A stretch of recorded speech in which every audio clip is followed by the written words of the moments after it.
চতুর্থ নেতার নাম উচ্চারণ করতে ওরা লজ্জাবোধ করে, কারণ চতুর্থ নেতা এদেশের দেওবন্দের সূর্য সন্তান, দরবারে থানবীর আজল্লে খলিফা, এদেশের আলেম সমাজের গৌরব হযরত মাওলানা আতহার আলী রহমাতুল্লাহি আলাইহি।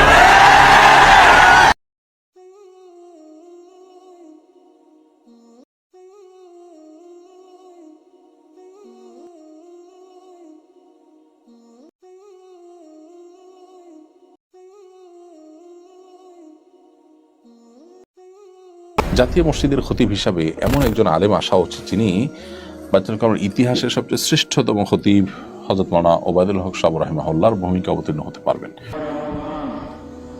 মাহে কোরআন, কোরআনের অবতরণকে মাহে রমজানের সাথে সম্পর্কিত করিয়া ইরশাদ করেন সূরা বাকারার মধ্যে, শাহরু রমাদান আল্লাযী উনজিলা ফীহিল কুরআন।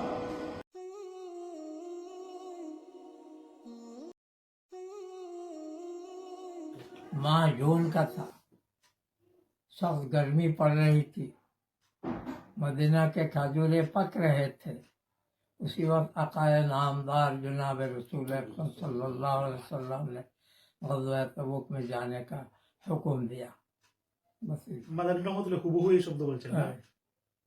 एक होता है हमारा नोट पर तो इकल है हमारा बर्द बुखारी सानी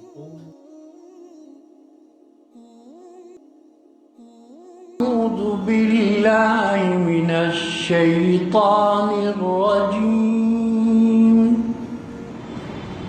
بسم الله الرحمن الرحيم وقل الحق من ربكم فمن شاء فليؤمن ومن شاء فليكفر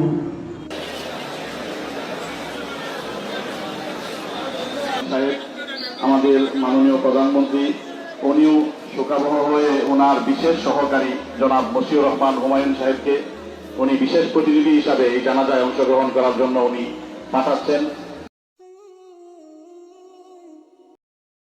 আল্লাহ তাআলা ইরশাদ ফরমান, ইন্না ফী যালিকা লাযিকরা লিমান কানা লাহু কলবুন আও আলকাস সামআ ওয়া হুয়া শাহীদ। আল্লাহু আকবার।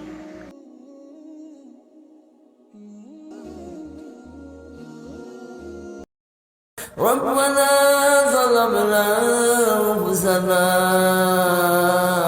وإن لم تغفر لنا وترحمنا لنكونن من الخاسرين।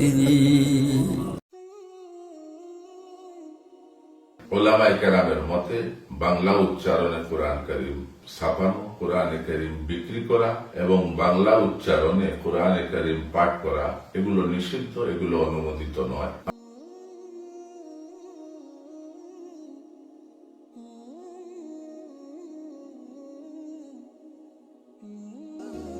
এই কারণে আমরাও তালিবে ইলম, আপনারাও তালিবে ইলম, সবু উলামায়ে কেরামের পরে তালিবে ইলমের দরজা বহুত বেশি। তানভীর রহমতুল্লাহ আলাইহি কইতা যে আমি তালিবে ইলমের বেশভূষারে পছন্দ করি।